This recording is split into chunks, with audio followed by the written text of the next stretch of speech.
London को अक्सर एक वैश्विक वित्तीय केंद्र के रूप में देखा जाता है। ये हर साल 508 बिलियन पाउंड यानी करीब 652 अरब डॉलर की अर्थव्यवस्था तैयार करता है। अगर लंदन एक स्वतंत्र देश होता तो ये दुनिया की 22वीं सबसे बड़ी अर्थव्यवस्था होता, अर्जेंटीना और स्वीडन से भी आगे। लेकिन ये सारा पैसा पूरे यूनाइटेड किंगडम में बराबर नहीं बंटा है। सिर्फ साउथ ईस्ट इंग्लैंड, जहां लंदन भी है, वो अकेले यूके की करीब आधी जीडीपी देता है, जबकि वहां की आबादी सिर्फ 1/3 है। अगर लंदन की आर्थिक ताकत को निकाल दिया जाए तो पूरे यूके की जीवन स्तर 14% तक गिर जाएगी और वो अमेरिका के सबसे गरीब राज्य मिसिसिपी के बराबर हो जाएगा। पिछले एक दशक में यूके की आर्थिक स्थिति काफी खराब हुई है। लोगों की असली आमदनी यानी टैक्स और सरकारी मदद के बाद जो पैसा बचता है वो जमी हुई है, लेकिन खर्चा लगातार बढ़ा है। जरूरी चीजें महंगी हो गई हैं। घर खरीदना आम आदमी के बस से बाहर हो गया है और यूके में अब सबसे ज्यादा बेघर लोग हैं, वो भी विकसित देशों में। ये हालात सरकार की लंबे समय से चली आ रही गलत नीतियों और आर्थिक कुप्रबंधन की वजह से है।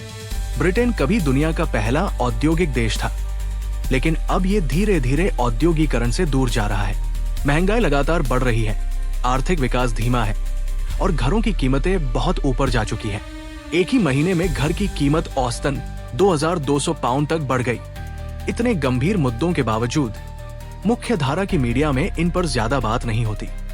2008 की आर्थिक मंदी के बाद ब्रिटेन की गिरावट शुरू हुई। बाकी देशों की तरह यूके को भी बड़ा आर्थिक झटका लगा, लेकिन उसका रिकवरी मॉडल और भी नुकसानदायक साबित हुआ। सरकार ने 141 अरब पाउंड उधार लेकर डूबते बैंकों को बचाया, लेकिन उसके बाद बजट में भारी कटौती शुरू हो गई।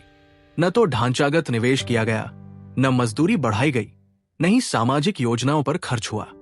टैक्स में कोई बड़ी राहत नहीं दी गई और नई नौकरियों के लिए कोई ठोस प्लान नहीं बना।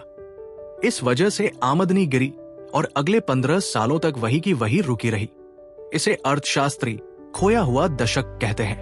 2007 में ब्रिटिश परिवारों की औसत संपत्ति नॉर्वे से 8% और अमेरिका से 6% कम थी, लेकिन आज ये अंतर 20% और 16% हो गया है।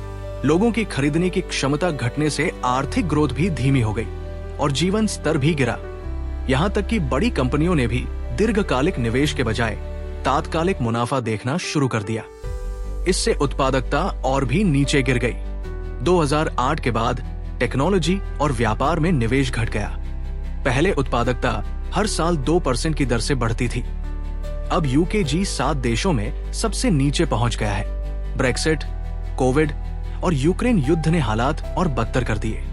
ब्रेक्सिट के बाद 2016 से 2021 के बीच FDI विदेशी निवेश में 25% की गिरावट आई। फिर कोविड आया, जिसमें सरकार ने 280 अरब पाउंड खर्च किए और ये तब हुआ जब ब्याज दरें सिर्फ 0.1% थी।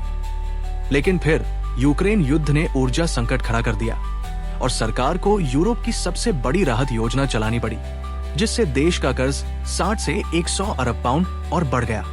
आज देश का कर्ज इतना बढ़ गया है कि हर साल सिर्फ उसका ब्याज चुकाने में 100 अरब पाउंड खर्च हो रहे हैं, जो कि पूरे रक्षा बजट के बराबर है। कोविड के बाद जहां दूसरे देशों में वर्कफोर्स वापस आई, वही यूके की नहीं आई। भले ही सरकारी बेरोजगारी दर 4.4% हो, लेकिन असली समस्या 1.1 करोड़ लोग हैं जो वर्कफोर्स से बाहर हैं। इनमें छात्र, जल्दी रिटायर हुए लोग और वो लोग शामिल हैं जो परिवार या बच्चों की देखभाल के कारण काम नहीं कर सकते। इतने लोगों की कमी से कंपनियों को काम करने वाले लोग नहीं मिल रहे हैं और यूके अब प्रवासियों पर निर्भर हो गया है। दक्षिण एशिया और अफ्रीका से आने वाले लोगों ने बहुत सी नौकरियां संभाली है, लेकिन इतनी तेजी से बढ़ी आबादी से सामाजिक तनाव भी बढ़ा है। 2024 के अगस्त महीने तक यूके के 20 से ज्यादा शहरों में विरोध और दंगे हुए। यूके की ये हालत लंबे समय से की गई गलतियों, बाहरी झटकों और ढांचागत कमजोरियों का नतीजा है। अब देश एक ऐसे चक्र में फंस चुका है जहां कर्ज बढ़ रहा है, उत्पादकता रुकी हुई है, असमानता बढ़ रही है और जनसंख्या बूढ़ी हो रही है। इन सब के बीच भी लंदन दुनिया के सबसे अमीर और इनोवेटिव शहरों में बना हुआ है। अर्थव्यवस्था के चक्र समय के साथ बदलते हैं। यूके के पास फिर से उठने की क्षमता है, लेकिन फिलहाल यूके एक संघर्ष करती अर्थव्यवस्था की तरह काम कर रहा है, जो कि एक वैश्विक फाइनेंशियल हब से जुड़ी हुई है।